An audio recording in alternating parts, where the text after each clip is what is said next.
Recording, let me know. There we go. Oh, good catch, Tamika. Good catch. Yeah, I wouldn't have gone too far. I'd have got some messages like, slow down, come back. Well, welcome everybody. Welcome to our advocacy days. Today, the topic is what do people need to live in their community? So thank you for joining us today. My name is Tanika Aiden. I am one of your co-MCs for the day. I work for PAVE and I am an African-American woman. I'm wearing a blue shirt. I have on some big hoops and my hair is in a fro. And joining me is my co-host, Taylor. Taylor, do you want to introduce yourself today? Yes, thank you. Hi, everyone. For those who don't know me, I am Taylor Crisp. I am Tanika's co-host for Advocacy Days here, joining you guys. And I work for the ARC of Spokane, and I'm in District 9. And I'm happy to be here. I've also got a blurred background, and I'm wearing a blue and white hoodie with my hair up. And yeah, I'm just excited I'm excited for what's in store for this week. And yeah, and my pronouns are she, her. So, all right. All right. Again, thank you for joining us for today's Advocacy Day. We are a little bit shorter today. We have all types of fun events going on at the Capitol that a lot of people are going to. So we are a little bit shorter. So thank you for joining us. And we are going to kick it off. I am going to kick it over to Kathy Mirahashi, and she's going to go over our topic for the day. Thank you for joining us today, Kathy. Great to see you this morning, and I hope you're all staying warm wherever you are. Welcome. Today's topic is what do people need to live in their community? We know our folks, people with disabilities need appropriate supports. They need services and accommodations. This includes both in their home and to get out in the community. They might be things like physical supports, and they might be things like ramps, lifts, or technology, or they could be a person that you need to support you. And we know that you need to have access to a variety of service options that meet your needs, and that they need to have well-trained and well-paid support workers, so that you can have quality care and fully enjoy your community. We're going to start off today with a little bit kind of a high view overview about how supports to live in your home, the kind of supports for housing to live in your home. This isn't about the actual physical part of the housing, and we'll talk that it's more about the supports to live. So the different housing models, and I'm going to do a couple of things, and then we have a couple of speakers that will be joining us, and then we're going to have a couple of stories as well. So here we go. Right. All right. So this slide, I want to talk a little bit. Was kind of about what we just talked about, that to live in the community and live in your own home, there's kind of three parts that are super important. First of all, you need the bricks and mortar. You need an actual physical place to live, right? And we'll talk next week about some of the challenges around that, because that's really important. And then you need the supports and services to live in the community, to live in your home. And then part of that support is you need to have well-trained, well-paid caregivers to be able to take care of you. So to make you the perfect place to live, you need all three of those to come together and work well for you. So I'm going to talk a little bit. So this is one of the things that sometimes people are kind of confused about around housing, the supports for housing. So if you're a DDA client, there's different ways you can get housing supports. And usually it depends on the kind of waiver that you have. And the reason I'm going to make this so I can see my slide better. Hold on. Okay. This tells you some information about what kind of housing supports you can have on the different kinds of waivers. And some of you may go, what's a waiver? And what am I waiving? And a waiver is a kind of set of services for people to live in the community. And you're saying, instead of an institutional placement, I'm waiving my rights to an institutional placement. And instead, I'm going to get a set of services in the community. So we have two waivers, IFS and SIBs, that are really for children mostly. There's a few IFS people that are adults, but it's mostly for children. The basic plus and the core are really where are for adults, and that's mostly where you see housing things. So on the basic plus, that's where, if you see that number, that's the number of people on that waiver. That's where the most people are. But you see that there's only, you can either live at home, you can be in an adult family home, or you can do shared living. So there's not a lot of options on that one. On the core waiver, there are a bunch of options. You'll see, you can live at home, you can be a supported living or a SOLA, a companion home, alternative living, group training home, or shared living. So there's a lot more options there. Problem is, sometimes it can be difficult to get a core waiver. Not everybody just gets a core waiver. Although I will say sometimes we've heard recently that there are core waivers available. So right now is a really good time to ask for your case manager about getting a core waiver if you're interested in it. Okay, so that just kind of gives you a high level picture of what's going on there. So let's talk about supported living as one of the options. So supported living is an option where you have between 1 and 4 residents usually in a place to live. It can be a house or it could be a condo. You usually work with a supported living, what they call a vendor or an agency, to help you. They help identify a place and help you figure out the supports you need to live there.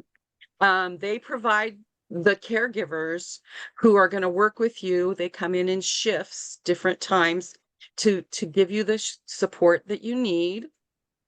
And it's supposed to provide for all your care and what we call habilitation. Habilitation means teaching you things. It's learning new things. And it's supposed to provide for all your care and habilitation needs in the community. So that's just kind of a big picture. It's supposed to be person-centered. And it really can cover a lot of different scenarios. Sometimes a person lives with an apartment by themselves.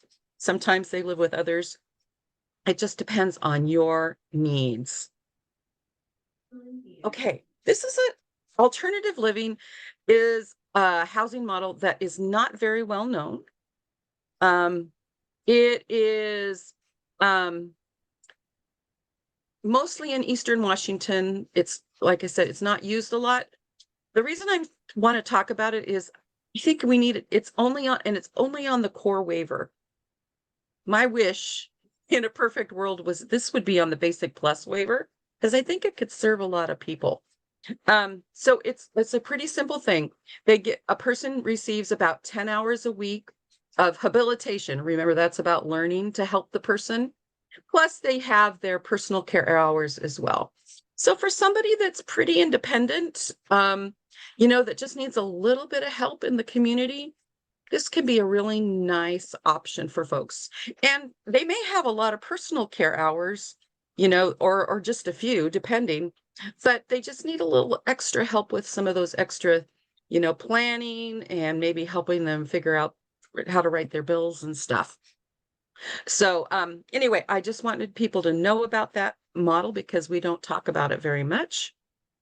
Adult family homes. So adult family homes actually are not a DDA service. They're a Medicaid-based service. So it's available not just to people with IDD, it's also available to people who are elderly or have physical disabilities.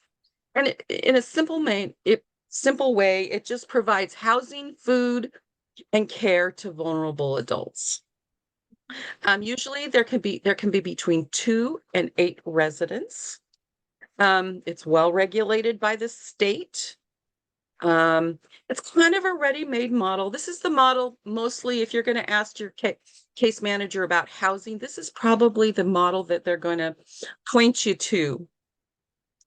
And they'll, kind of focus on that.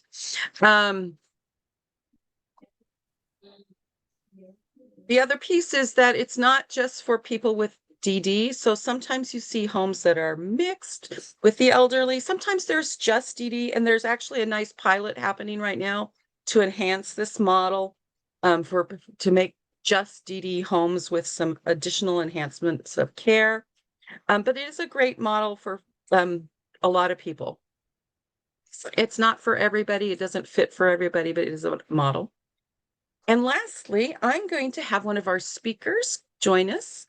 Monica Myers is going to hop in and talk about companion homes. And I'm going to stop sharing for a moment so we can see Monica.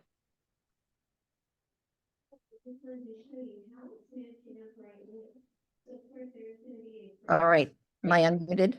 I hope I am. Good morning. My name is Monica Meyer, as Kathy said, and I am from Battleground near Portland. And yes, we do have a lot of snow and a lot of ice. I wanted to give you some information about the companion home, which started about almost 24 years ago now. And this was an effort of 13 families that included myself that advocated to DDA as well as the Washington legislature. And we received funding to start a project that the concept was to have a one-to-one living option that a person, and that all of the 13 families had we all have autistic adults. Well, at the time there were children and adults that with high acuity support needs that and still now often are not well served in the community.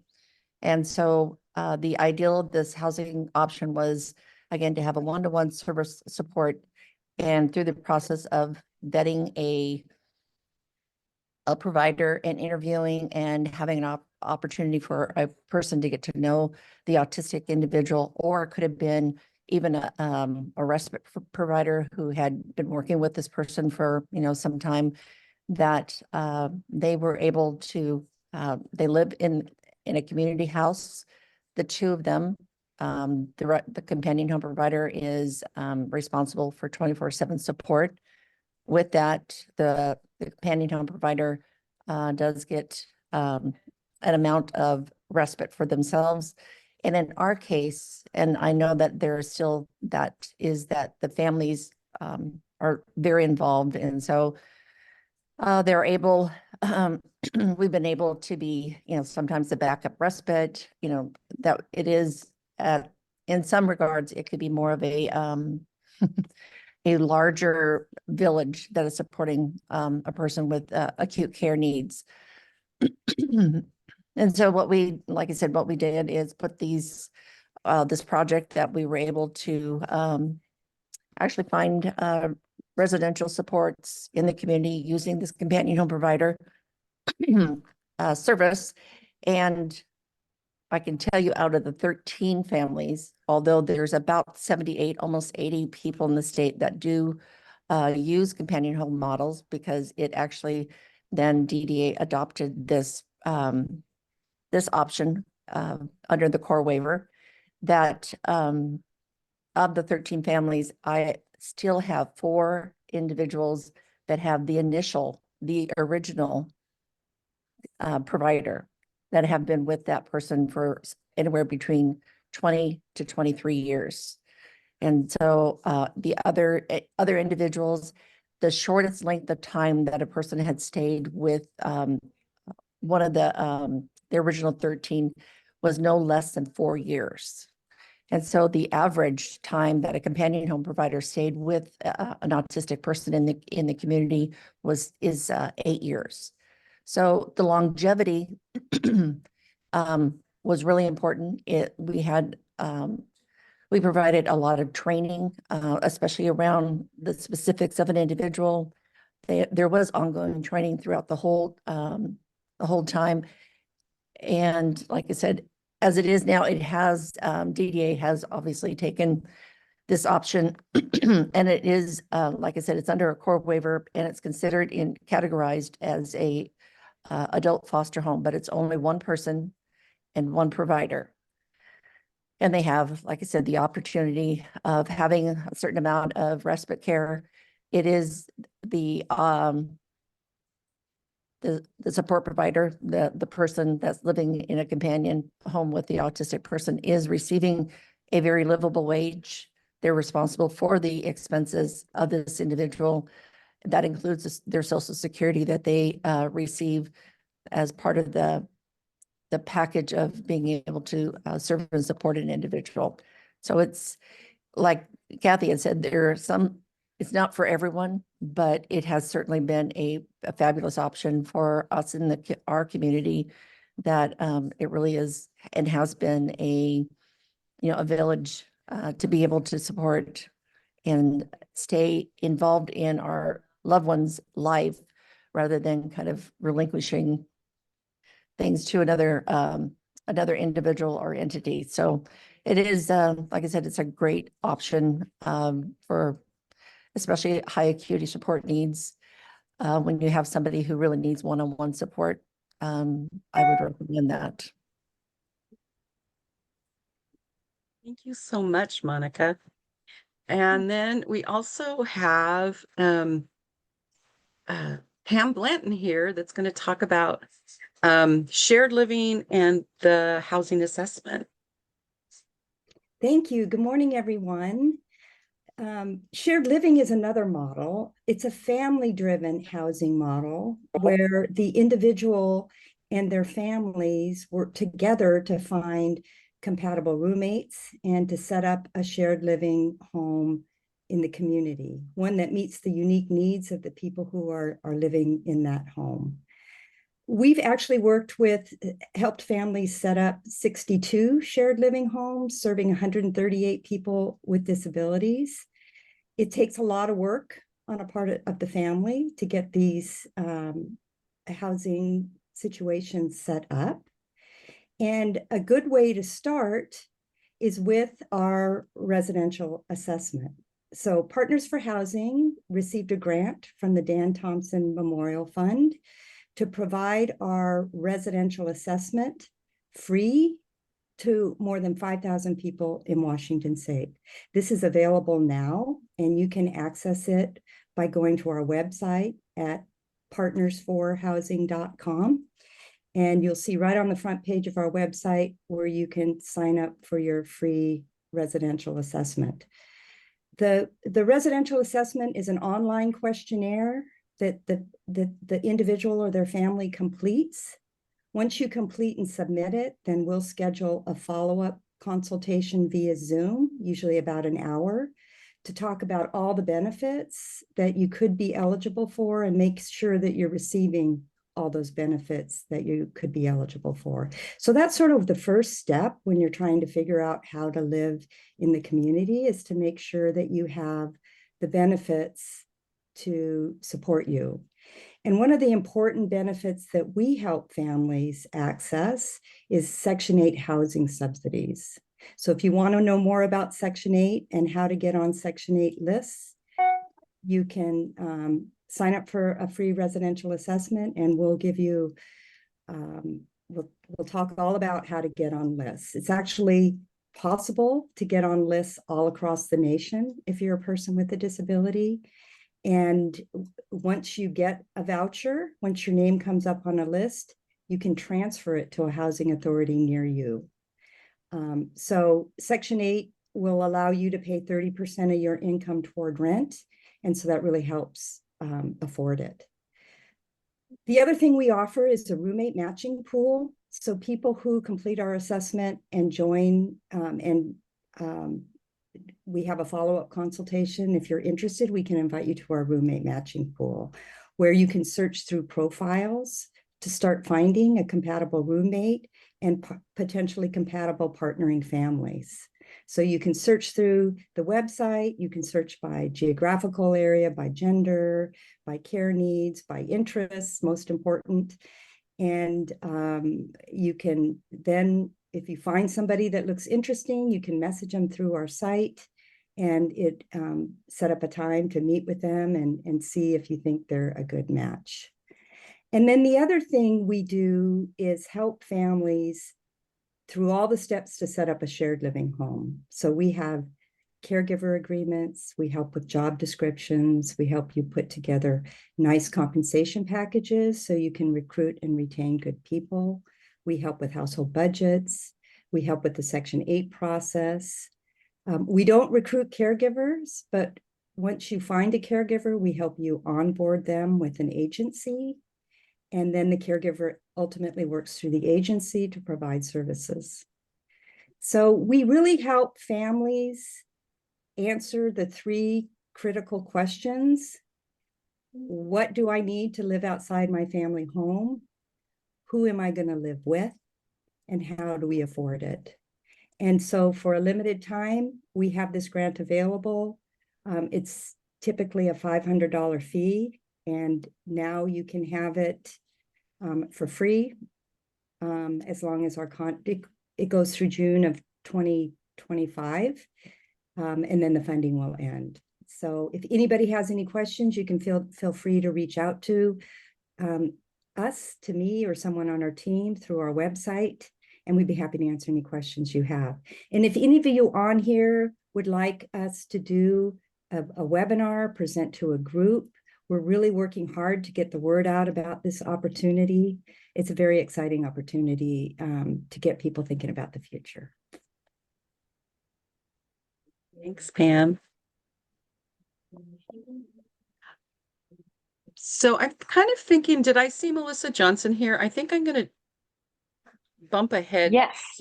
on our agenda to Melissa, because I know you've got lots going on today. Yes, And I appreciate that, we'll Kathy. show the couple of videos after that we have and do questions.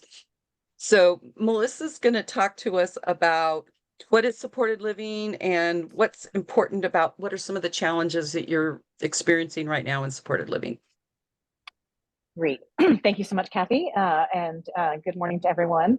I'm Melissa Johnson. I am the lobbyist for the Community Residential Services Association. Excuse me. We have our rally starting at noon, and this is our legislative day. So I'm pinch hitting for Scott Livengood and Randy Hauk, who are our legislative co-chairs, who are up here on the Hill meeting with their lawmakers. So I wanted them to stay there and do that. So supported living is the model that our state has for people with individual and intellectual and developmental disabilities to have services, but to live in their own home. We serve about 4,600 clients, and we have thousands and thousands of direct care staff who are providing those services. We are the most cost-effective and cheapest, if I can be so bold, as far as services for people who are living in their own home, compared to SOLAs, the state-operated living arrangements, and institutions. We are half that cost. So we want to make sure that our state continues to have a vibrant supported living program, and like all long-term care workforce challenges, that's our main obstacle. We have challenges with turnover.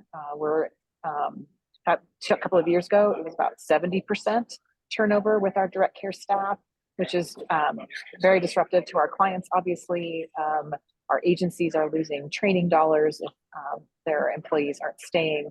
So we want to make sure and put into place policies that will help mitigate that turnover.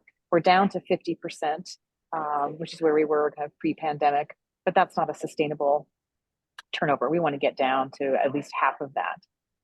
And wages is the biggest component. Our entry-level wage is just under $20 an hour. And that might seem like a lot compared to other states' wages for their direct care staff, but we all know with our minimum wage and our cost of living, that's not a livable wage. And many of our employees have double shifts. So they'll work for one agency and then turn around and work for a second agency to make ends meet. So the rate that is paid to supported living providers, most of it goes to wages for our staff.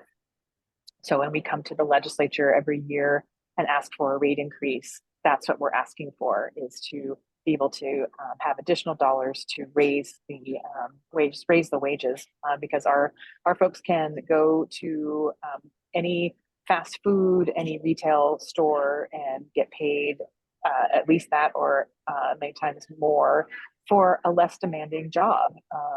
Supported living is you have a calling for it, and it's difficult. Our clients can have challenging behaviors, and we want to make sure that our staff is adequately trained and supported in their work with our clients.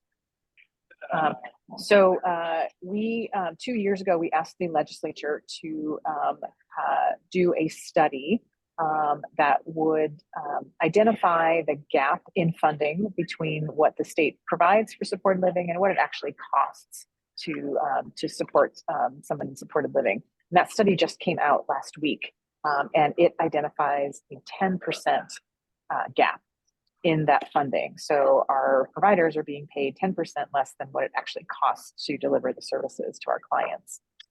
So our legislative request this session is to fill that gap and to make it 100%. So that's a 10% rate increase, which is over $50 million. So it's a large budget request, which is going to be very difficult in this legislative session because it's a short session. The budget picture, while not recession-like in any way, it's not as rosy as we would like. And there are certain things that are being challenged, like the capital gains tax. Could have an initiative on the ballot this fall to get rid of that. So there are fiscal challenges to the state that are looming, that are on the minds of budget writers. So our top priority is that funding request. And when I meet with those lawmakers and they push back, I just say, we need to put money into services for people with developmental disabilities. This needs to be a priority. It's not as splashy as some of the other priorities that you're hearing that are worthy, such as homelessness and fentanyl. But legislators, they tend to kind of put us at the bottom of their list every year, and we need to change that. And so through advocacy, through your organizations, and for your organization's priorities, that's how we can collectively do that. In addition to the budget request for the rate increase, we are also working with many of you on housing. We had a great session last session, getting $25 million in the Housing Trust Fund for housing for people with intellectual and developmental disabilities. And that funding is it's already heading out the door for projects that are remodeling and developing homes.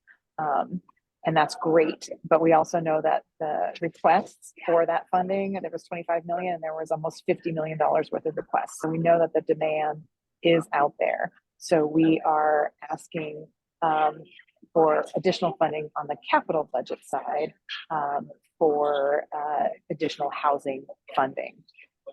So that's, again, met with some capital budget writers yesterday, and they were open to hearing about this. Again, acknowledging the need, and then I said, that 25 million is a goal. Again, we will take 5, 10, whatever dollar amount that they have that they want us prioritize for our housing needs. We will take that and we will use that to make allow our clients to get more housing and more services.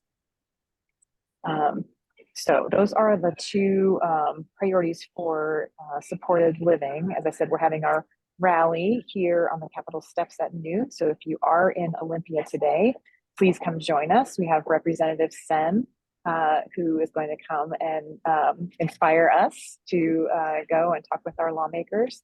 and you'll be hearing from some other folks as well during the rally. So might not be, it's kind of raining and cold here as it is kind of everywhere in the Northwest right now. So bundle up, bring your umbrella, and come join us at noon today. Thank you.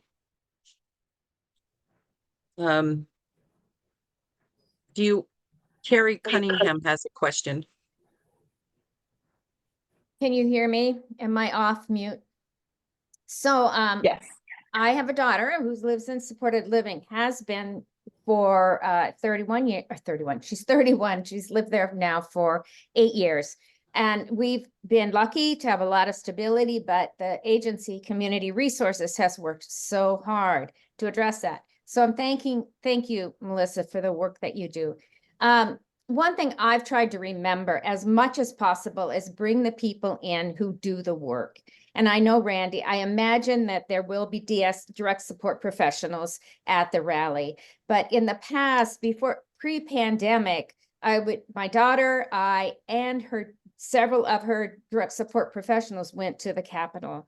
And they were able to actually talk to the legislators about the work that they did and why they did it. It's been harder now because of the pandemic, but I'm going to try to do that at some point later in the session. I live in Seattle, but go there and bring the people that do the work, just like we come as parents. They need to hear all of I believe all of our voices. Thank you again for the work that you do. Thank you so much for that. Oh, sorry. Is that Melissa? Yeah, go ahead, Diana. Well, I just wanted to catch people up with the chat stuff too. That's been questions in it. Sherilyn asked, what's the setup of the companion home that works so well to have the companion stay so long? Is the training approach written down? And I know Monica gave a web page to look at the companion home model. Monica, is there anything you would want to add to that? Yes. The ability to get more training and more focused support for the provider, that's what makes it different than, say, an adult family home or a supported living, is that you don't have people rotating staff, that there is a commitment.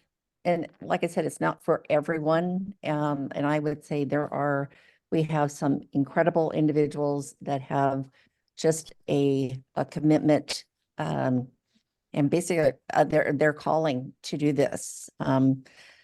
Still, one of the original families that actually, she was a child, a teenager when she had her, when she started with the companion home. And at that point, it was a project for both children and adults, that she has lived with her for 23 years. And I can tell you she's, it's like I said, it's a commitment. It's not for everyone, but when it works, it is fabulous. And it is, in most cases, it becomes a collaborative support, because families are obviously still involved. It's more of I would say, an extended family, but oftentimes it's a village that when families and parents that we were just kind of, struggling to figure out how this was going to work, and afraid because of the behavioral, the acuity support needs of our loved ones, that they weren't going to, quote, fit into a regular model. And we were able to get, and still been able to get, a BCBA able to support and provide a positive behavior support plan. There has been like emergency procedures and that are put in place. And is there anything written down? No. I mean, that's the unfortunate reality. Matter of fact, just before you asked that question, I was thinking of somebody, actually Shaw Seaman, who was one of the original moderators, or did the monitoring of the original companion homes. I thought I would reach out, and I think it really something needs to be put in black and white, because each and every one is different. The support needs are different. Where the person lives, what the support strategies look around it. It is unique and individualized, and that's what makes it a great option for people who have really difficult support needs. And I'll give the example of my son, Michael, who is now 40, that he has a lot of social anxiety. People coming and going cause a lot of stress in his life. So when he has one person that is not transitioning, although there's respite, he's able to really adapt to that process and that routine. Otherwise, he can be aggressive. And at this point he's got an intractable seizure disorder. So he needs a lot of support for somebody who's near him. So because he has up to 20, 30 seizures a day.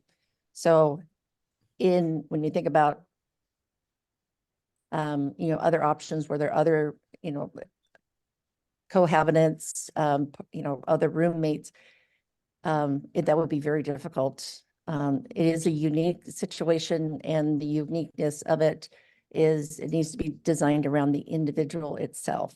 And so I think what would be a good thing to do, and like I said, I'm going to reach out and just give the examples of what things look like. How can you use, every person on in a companion home or on a core waiver, and utilizing the core waiver services is something that's invaluable. And to be able to know what they are and ask for them. And like I said, I'm still very much connected to all the families here, at least in Southwest Washington, who are in companion homes, that I make sure that they have all the information for the trainings. And I actually provide continuing education trainings through DDA and make sure that they are offered that training and support.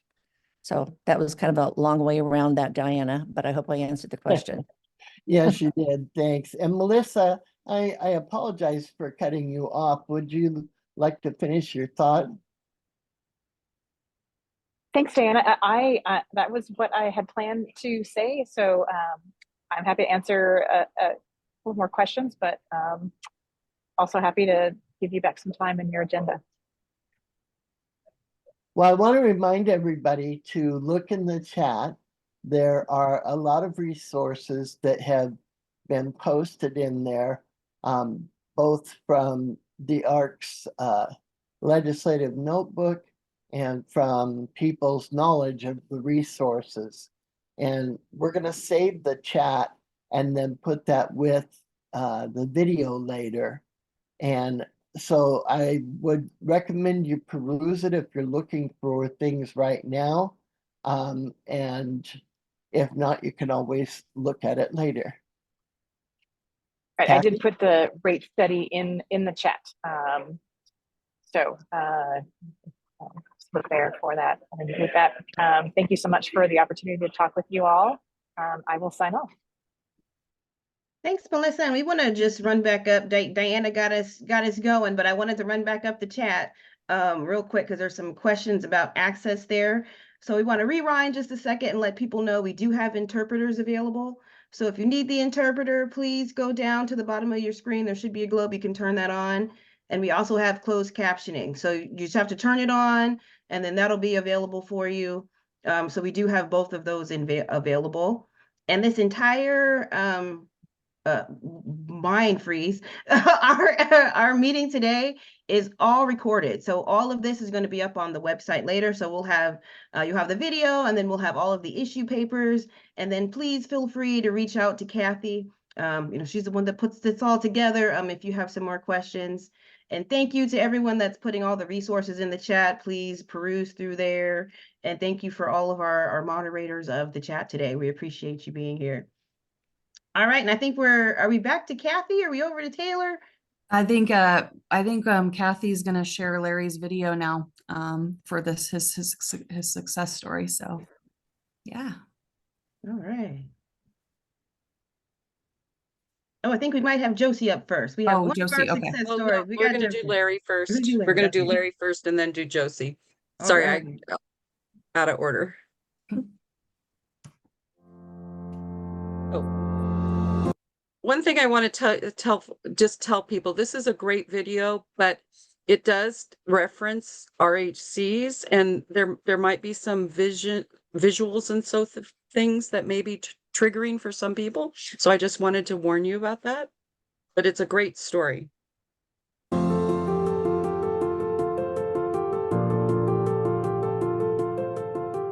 Larry was 6 years old when he came to Rainier School. He was one of the first wave of folks that came here back in 1939. This facility, or this place, was chosen by Washington State, by the legislature, because of the luscious farmland that they have around here. So the initial thought for Rainier School was it would be a self-sustaining dairy and farm. And so he was one of the first folks who came here, and he started working on this farm and on this dairy. And he's been here his whole entire life. When clients came here, they literally hand wrote their name in the registry in the book. And there's a handwritten name, Larry Butts, November 22nd, 1939, Larry Butts. At that point in time, a woman might have a baby who had developmental disabilities. The doctor might take the baby and say, hey, let me just take care of this for you. I've got a great place for this baby. And the doctor himself or his staff would bring the baby to Rainier School. I mean, it was really kind of an informal process too, as I understand it. Sometimes they might just show up. Sometimes parents would show up at Rainier School and say, this is my son, come take him. And I'm not judging these people either, because these were people who are in desperate need of help and really believed that this was the facility that could help them. We're not sure if there was any family involvement at all until he was in his 70s, when a couple sisters discovered that he was here and then started a relationship with him. I personally have known Larry for 43 years. And in that time frame, I witnessed him reuniting with all three of his siblings and his niece. It's hard to describe, but when his niece walked through the door, he recognized that she belonged to him. It was, I don't even know how to describe it. It's very touching. You did pretty good years, my friend. Now it's time for a new adventure. So we're always looking to see if people are ready to move to the community, and he had no barriers to community placement. He was ready to, to live in the community and to enjoy retirement and enjoy himself.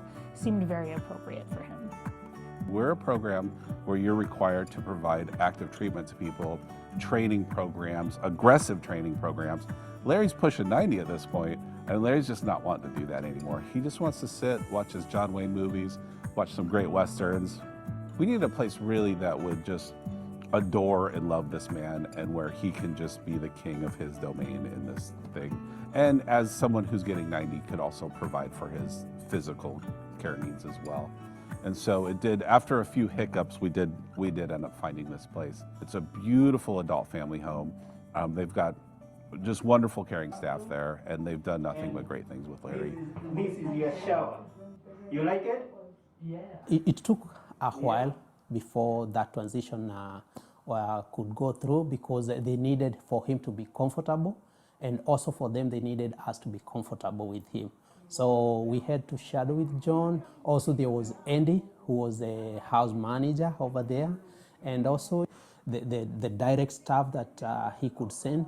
So it was a good transition, and we feel honored to have Larry in our home. This is something that I've learned about moving people who've been here for a very long time, because I've moved out a couple hundred people at this point in my career. And we always have this concern from parents, guardians, staff of this person's been here so long, if we move them out, they're going to fall apart. They're not going to know what to do. But we're forgetting one thing, is that it was never their idea to live here in the first place. So given this opportunity to thrive, I've always just seen people thrive when they move out. Well, I'm glad it finally happened, but I think that he's aged well. It's time for him to move on with his life and enjoy the life that he has left. I'm excited for this move for him. I am so happy for him because coming here at the age of 6 in 1939 when we first opened, he has seen some things, you know, he's just a piece of history. It just feels great, you know, and especially since it was such a successful transition. And it did show the world that we can even move people who've been here for 80 years or more to a community setting. And it is a good thing for them. And they can be very successful, and they can thrive, and they can have a good life.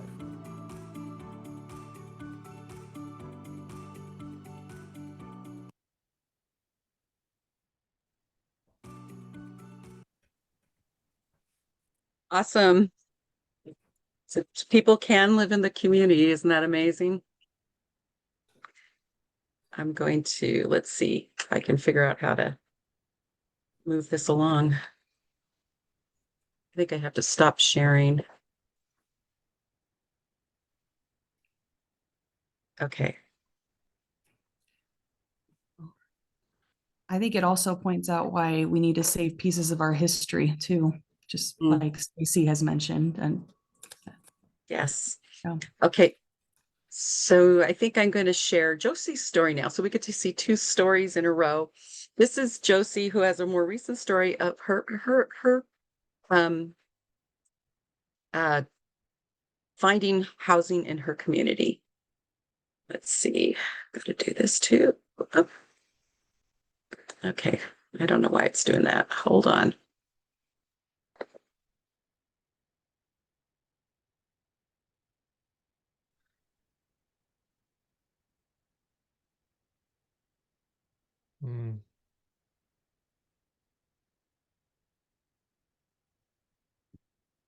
Sorry for the technical difficulties.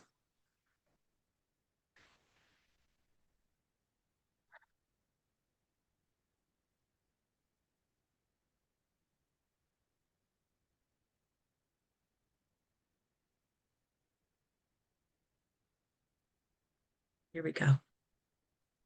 Hi, my name is Josie Schindler.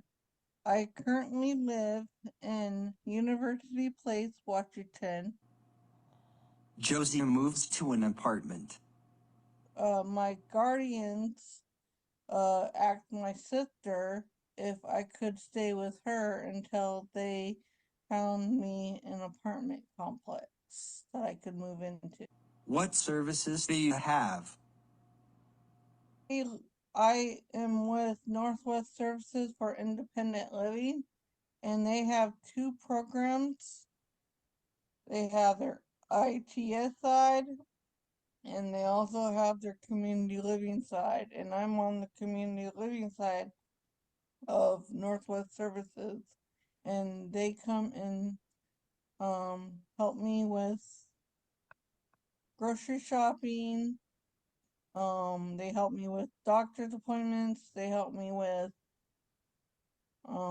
just going out and about, out to lunch, and doing anything that needs to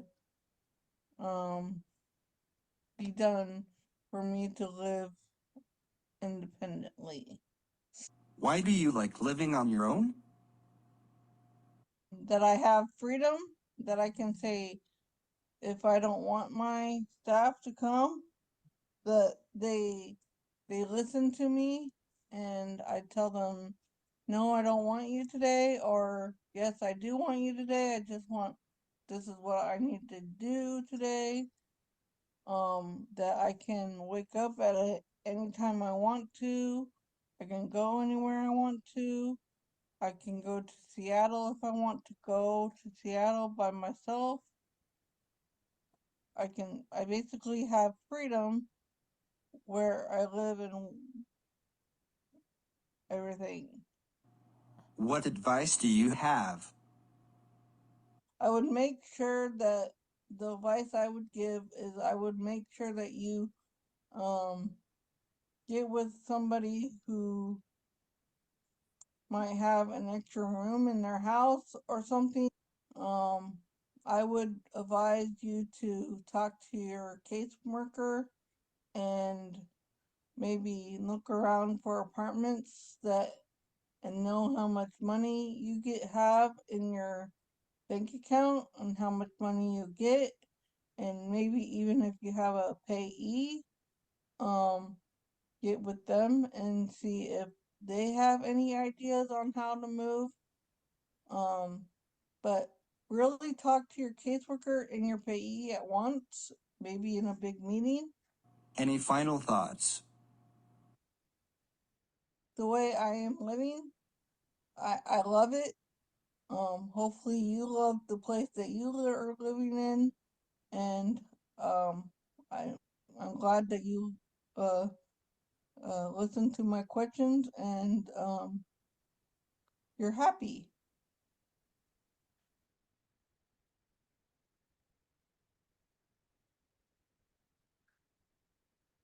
Hi, my name is Josie.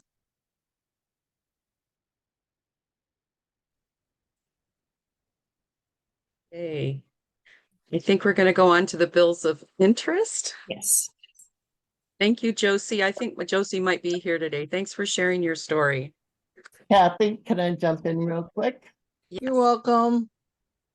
We have a question in the Q&A from Cheryl Lynn. Are there people with IDD working at the state capitol in lawmakers' offices? And do lawmakers see the daily humanity of people with disabilities? It's a really good question. Does anybody know if there's folks working at the state capitol? I know they're in state government, there are.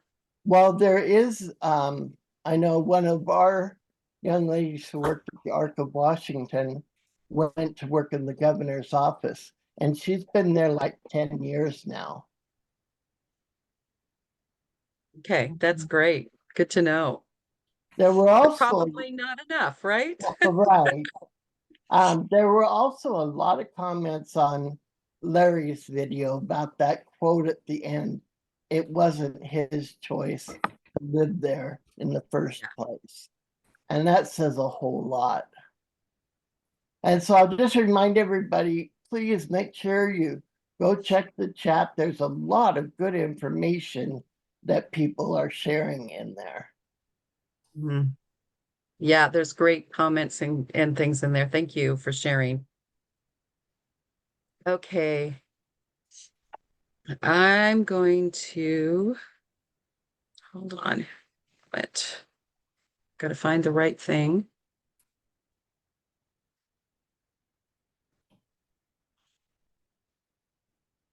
Okay.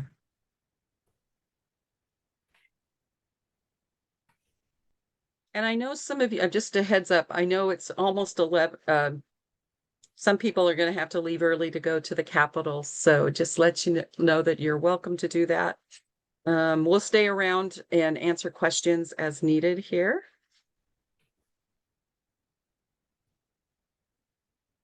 Okay, this week's bills of interest. The session has been moving right along. I'm going to pop down here. What's happened since last week? The House Bill 2276 has dropped. Last year, there was a very, very similar, in fact, it's almost identical bill called the REIT bill. Maybe you heard a lot about that. And so it's here again this year, but it's got a new name. It's called Increasing the Supply of Affordable and Workforce Housing. What you need to know about this bill is that it provides an ongoing revenue source using some real estate taxes to fund what we call the Housing Trust Fund. And specifically, it sets aside 15% of that money to go to DD housing. And we all know we need more DD housing. So we think it's a pretty cool idea. We support the Arc of Washington supports this. There is a hearing this Thursday at 1:18 at 1:30 in House Finance. So if you go to you can go and you can sign on pro. You can submit written testimony, or you could choose to testify.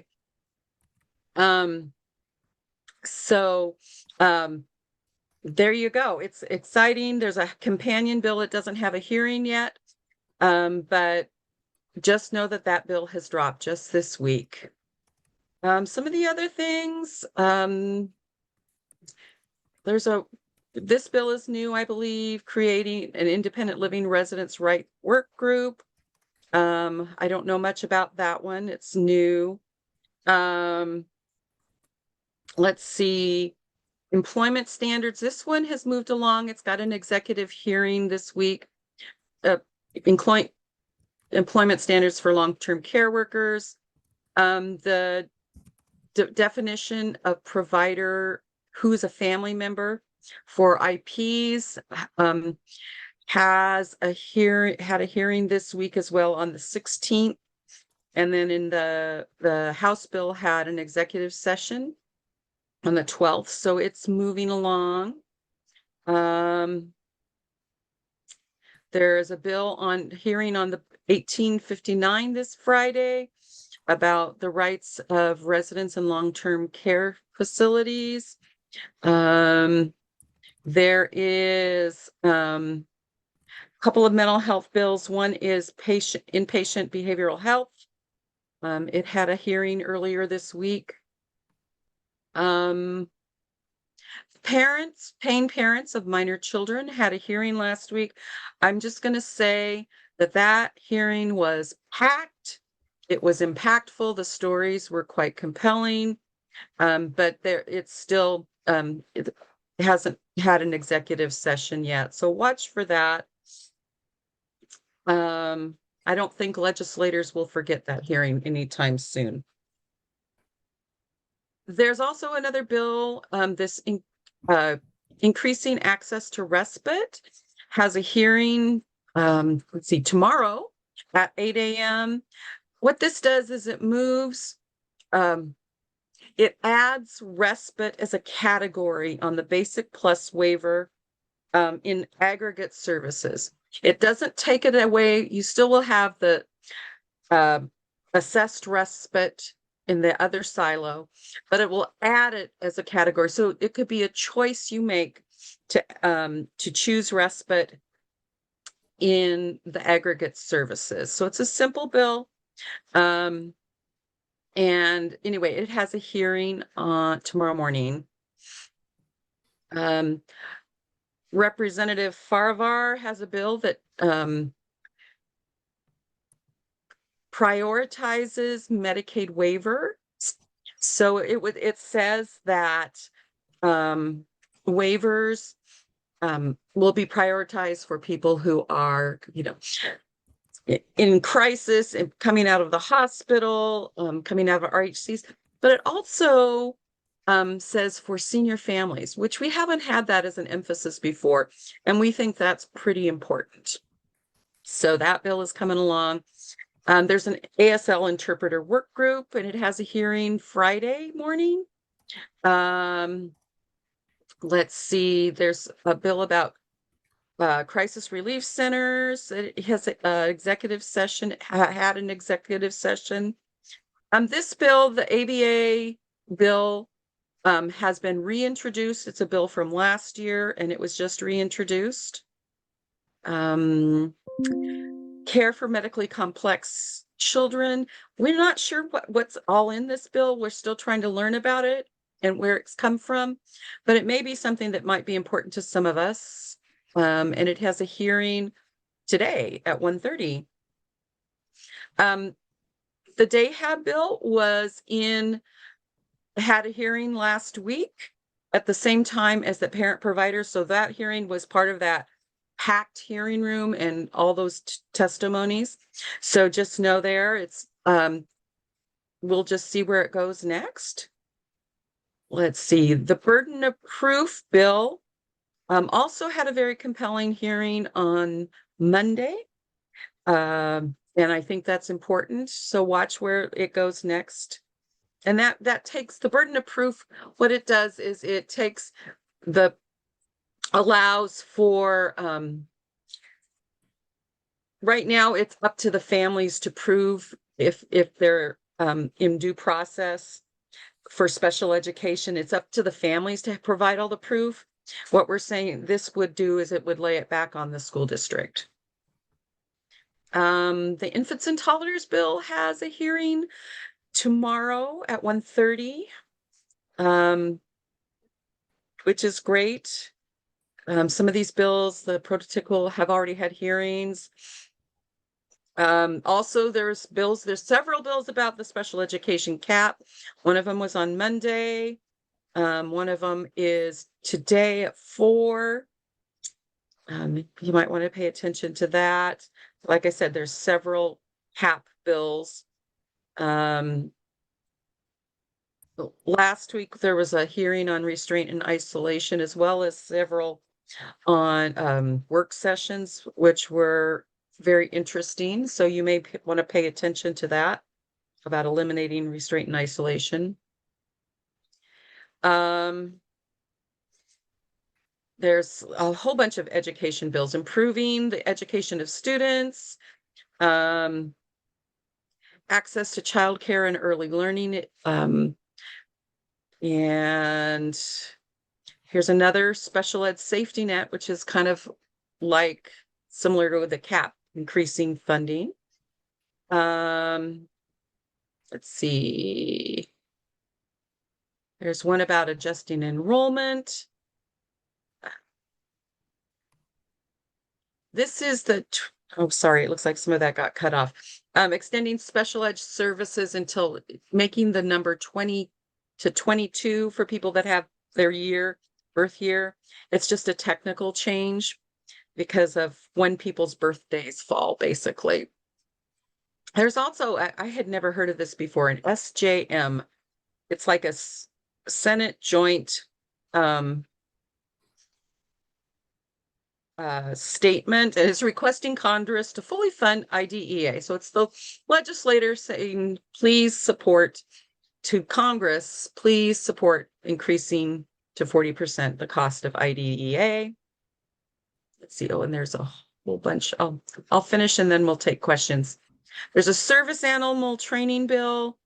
It's in rules. You might, we're not so sure about this bill. You might want to pay attention and read it and see what you think. This bill, the guardianship bill, has had an executive session. It's moving along.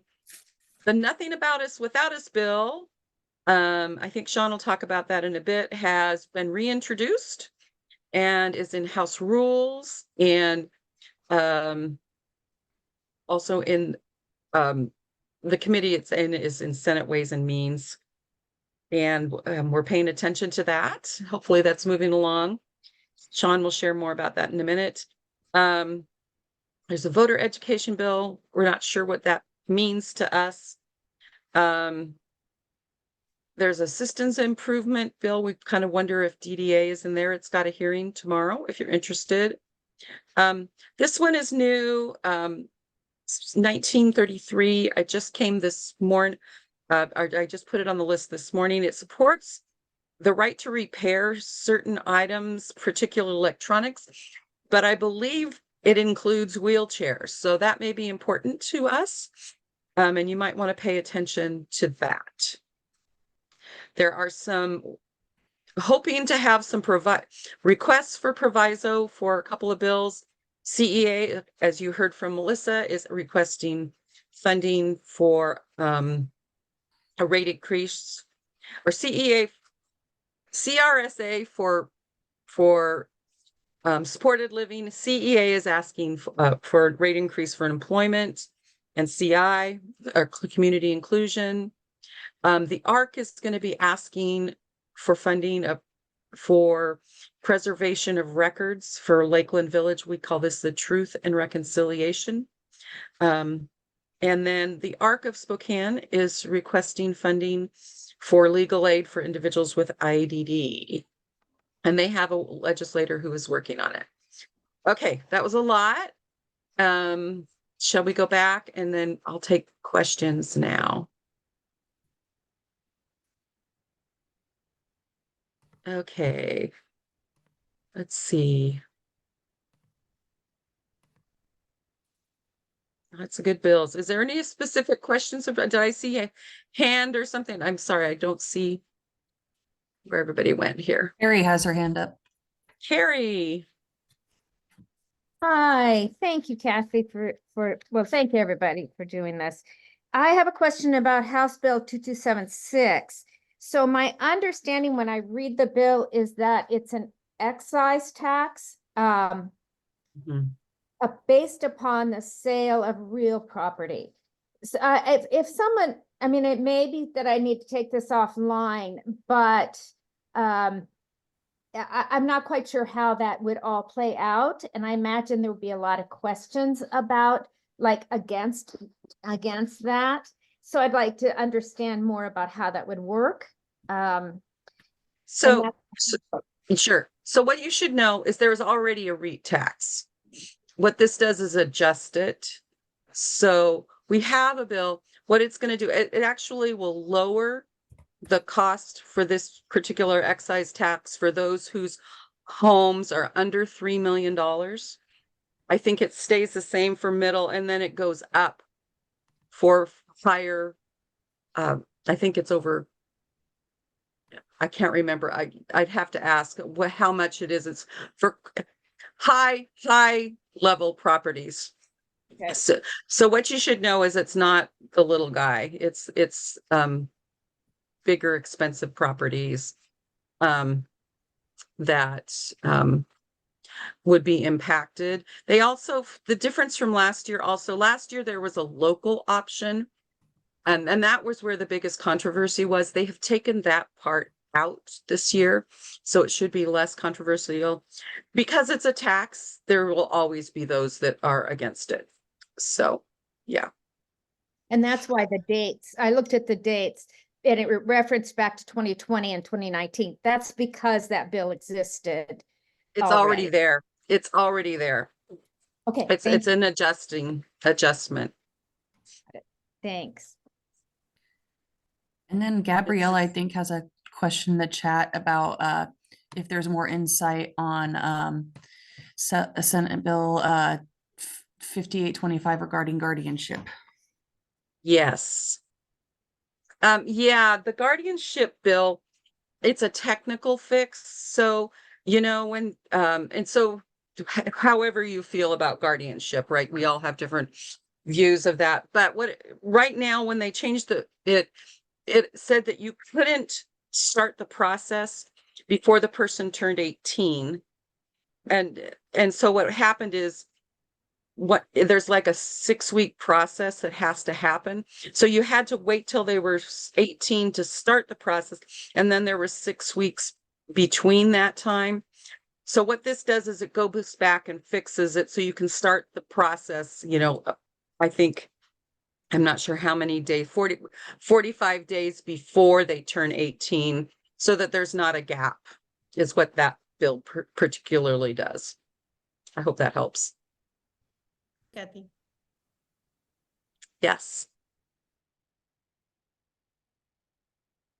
I think she was saying thank you, Kathy. Oh, okay. I'm trying to see if there's other questions. I think there's a question that goes back to was it the REIT bill we were just talking about? Yeah. Michelle asked, does that apply to like house sales over $5 million? For the DD account, yeah. Is that right? The whole bill. So what it does is, the whole bill is for the housing trust fund. It's not just DD, but what it does is it takes 15% of that and sets it aside for DD specific. The other thing it does, it's not just about the housing. It also allows organizations to some of the funding to help with operations and maintenance. which we've not been able to do before with Housing Trust Fund dollars. Because once you've got a house, right, you have to maintain it, and that can be costly for the course of time. So we think that those are good things, and some of the operating costs related to housing ongoing. So yeah.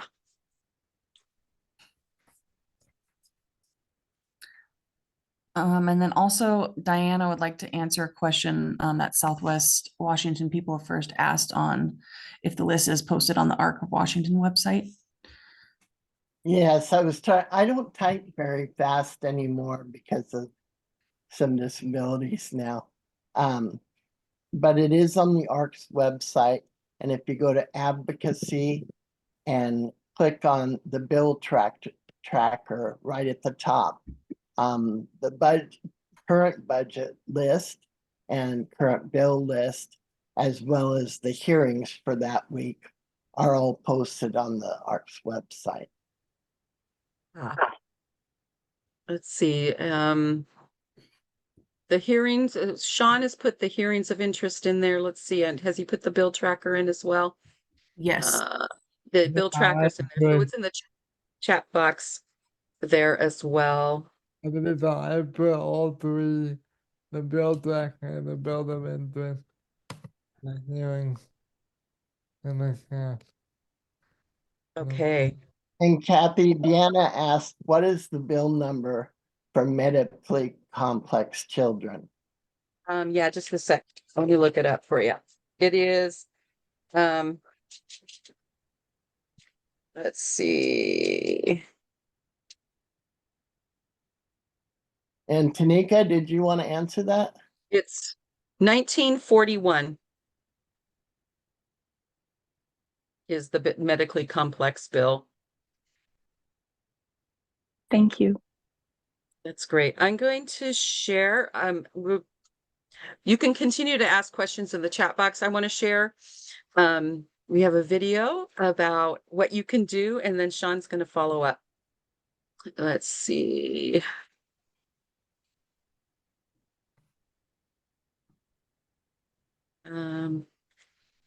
Oops, I don't want to make that go. Hold on, I think I need to. I have to fix something, sorry.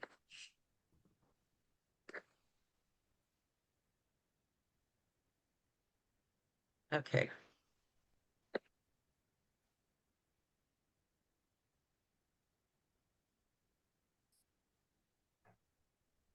you go?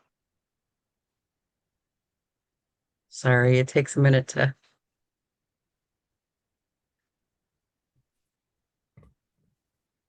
Here we go.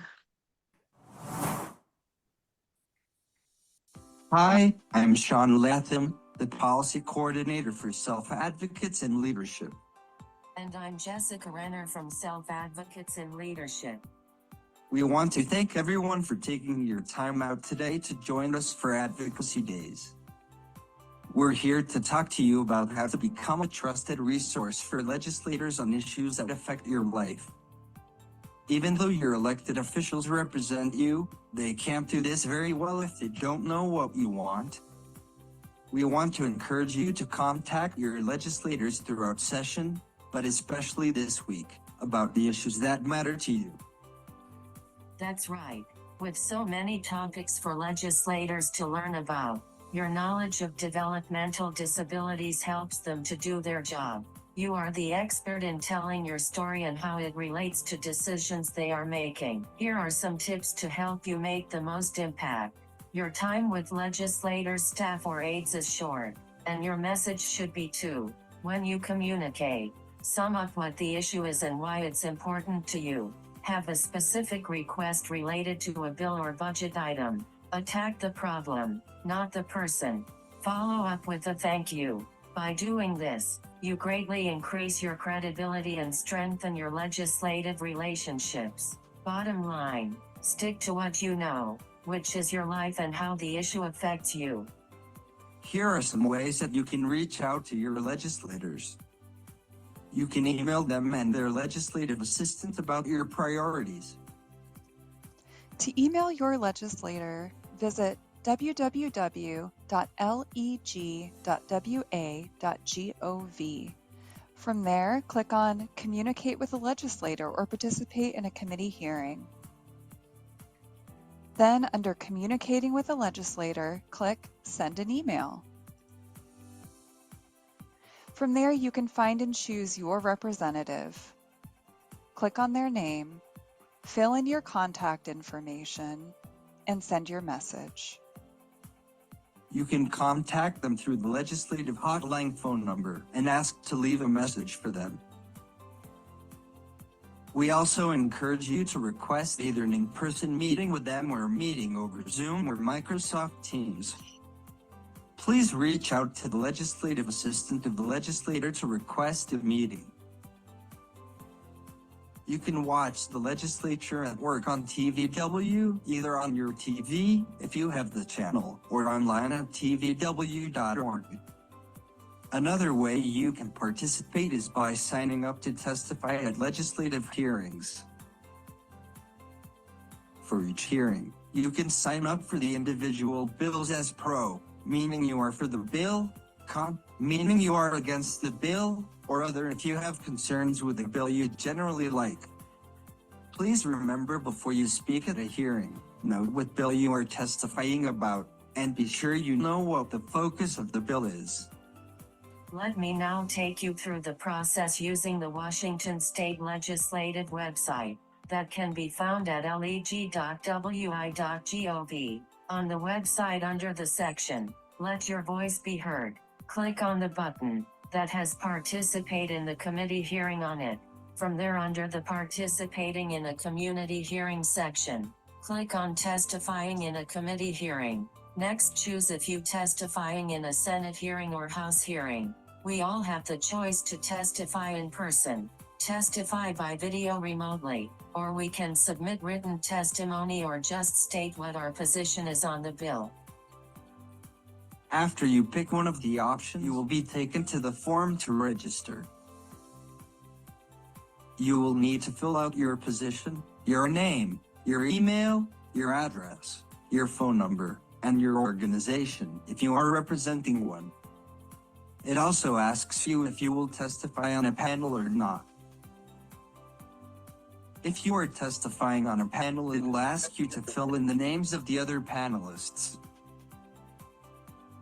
The other box to make note of is the pronunciation box. If you want your name said right, you can sound it out in that box. Please also check the box "I'm not a robot" at the end of the form, and then it's time to hit Submit Registration. Once you submit your registration, you will receive an email from a committee staff email address. Please read this email carefully and add the meeting to your desired calendar using the links in the email. From there, make sure you are ready to testify. Don't forget about social media. A lot of legislators have accounts on Facebook and Twitter where you can comment or watch live stream chats and virtual town halls. It's so important to stay informed and involved. Participate in virtual advocacy days, sign up for the ARC of Washington's action alerts, get updates at arcwa.org, and follow on Facebook. Connect with local parent and self-advocate groups. For more information, check out the ARC of Washington's Hot Tips publication on our advocacy page at arcwa.org, available in English or Spanish. And remember, change is made by those who show up.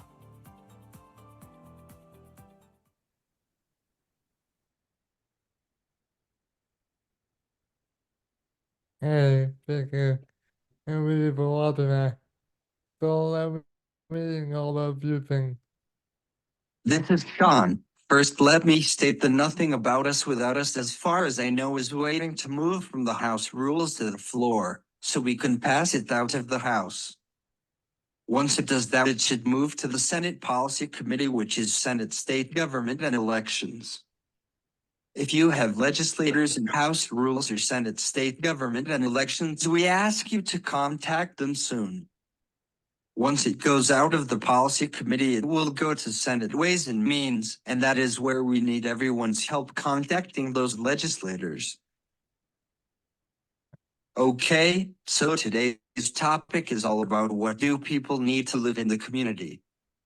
I think we can all agree that we all want to live, work, and play in a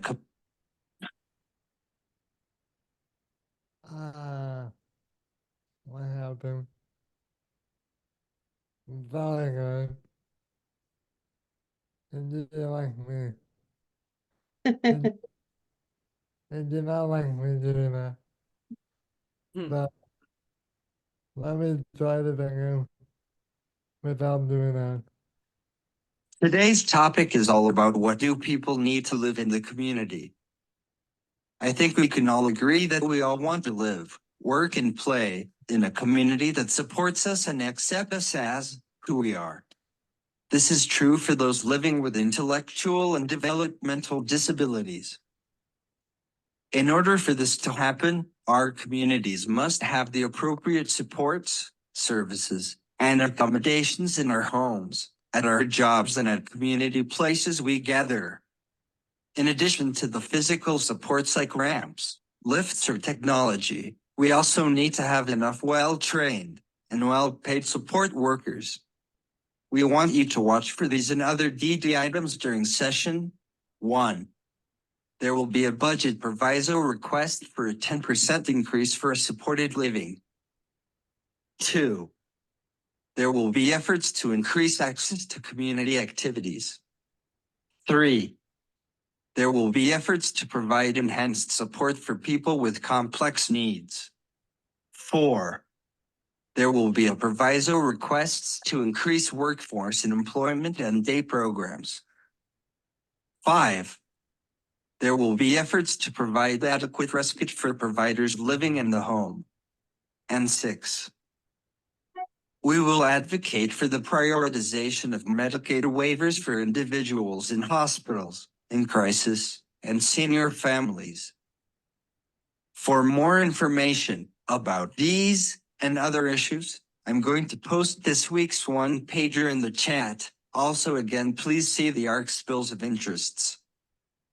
Next, I want to remind you, if you want to see the legislature in action, especially when they are on the floor, please visit the legislative website at leg.wa.governor.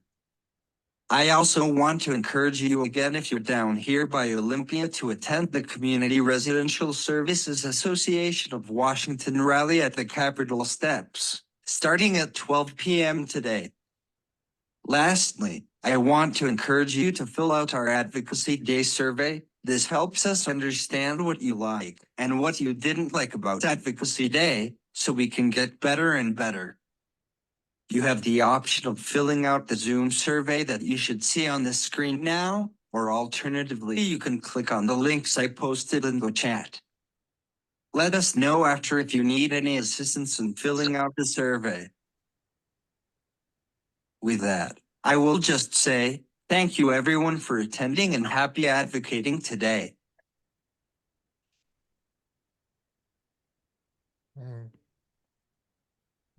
All right, we'll give everybody a little bit of time to fill out the survey. But yeah, I hope you guys had a good second advocacy day here. Make sure to always make sure to keep in contact with your legislators. And what helps me when I'm going through whether it's Ramona posting links or the speakers or Sean, I always just post them and keep my tabs open. That helps me. But like Diana said, this chat will also be recorded. And if you have any further questions, you can feel free to ask us.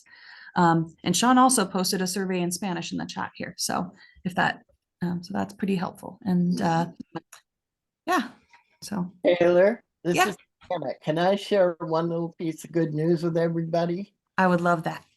The economic and revenue update for our state was posted, and they found that we are 62.2 million higher than was forecasted. So that's a good thing.